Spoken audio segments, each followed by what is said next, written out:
जाती लॻोट सावण मिरासी में नारी घरू अणबड़त आपघात करे छॾियो आहे। 20 वरहनि जी शकीला मला ज़िंदगीअ जो अंत आंदो आहे। ख़बर शामिल कयूं पिया। नासिन जाती लॻोट सावण मिरासी में नारी घरू अणबड़त आपघात करे छॾियो आहे। 20 वरहनि जी शकीला मला ज़िंदगीअ जो अंत आंदो आहे। इन अहम ख़बर बाबति तव्हांखे आगाह कयूं पिया। जाती लॻोट सावण मिरासी में नारी घरू अणबड़त आपघात करे छॾियो आहे। नासिन तव्हांखे ॿुधायूं पिया 20 वरहनि जी शकीला मला ज़िंदगी जो अंत आंदो आहे। तालके अस्पताल में डॉक्टराणी न हुजण सबब लाश पोस्टमार्टम लाइ सिजावल अस्पताल मुंतकिल कयो वियो आहे। तव्हांखे आगाह कयूं पिया। जाती लॻोट सावण मिरासी में नारी घरू अणबड़त आपघात करे छॾियो आहे। 20 वरहनि जी शकीला मला ज़िंदगीअ जो अंत आंदो आहे। तालके अस्पताल में डॉक्टराणी न हुजण सबब लाश पोस्टमार्टम लाइ सिजावल मुंतकिल कयो पियो आहे।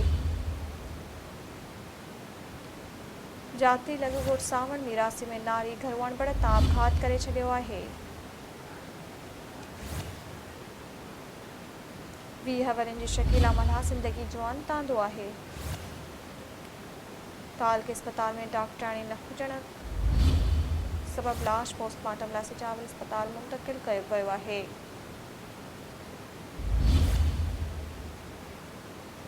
जाती लॻोट सावण मिरासी में नारी घरू अणबड़त आपघात करे छॾियो आहे। 20 वरहनि जी शकीला मला ज़िंदगी जो अंत आंदो आहे। तालके अस्पताल में डॉक्टराणी न हुजण सबब लाश पोस्टमार्टम लाइ सिजावल अस्पताल मुंतकिल कयो पियो आहे।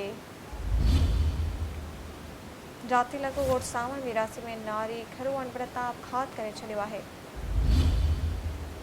20 वरहनि जी शकीला मला ज़िंदगी जो अंत आंदो आहे। नासिर तालके अस्पताल में डॉक्टराणी न हुजण सबब लाश पोस्टमार्टम लाइ सिजावल अस्पताल मुंतकिल कयो पियो आहे।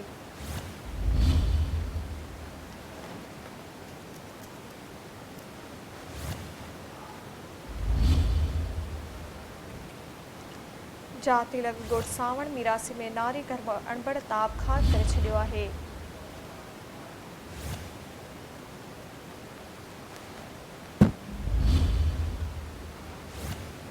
जाती लॻोट सावण मिरासी में नारी घरू अणबड़त आपघात करे छॾियो आहे। 20 वरहनि जी शकीला मला ज़िंदगी जो अंत आंदो आहे। तव्हांखे ॿुधायूं पिया। तालके अस्पताल में डॉक्टराणी न हुजण सबब लाश पोस्टमार्टम लाइ सिजावल अस्पताल मुंतकिल कयो पियो आहे।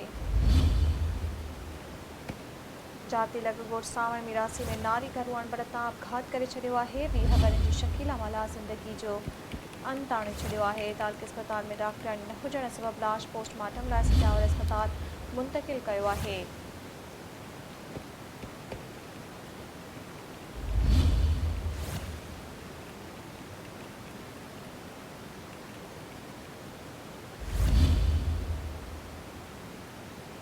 जाती लॻोट सावण मिरासी में नारी घरू अणबड़त आपघात करे छॾियो आहे। 20 वरहनि जी शकीला मला ज़िंदगी जो अंत आंदो आहे। तालके अस्पताल में डॉक्टराणी न हुजण सबब लाश पोस्टमार्टम लाइ सिजावल अस्पताल मुंतकिल कयो वियो आहे।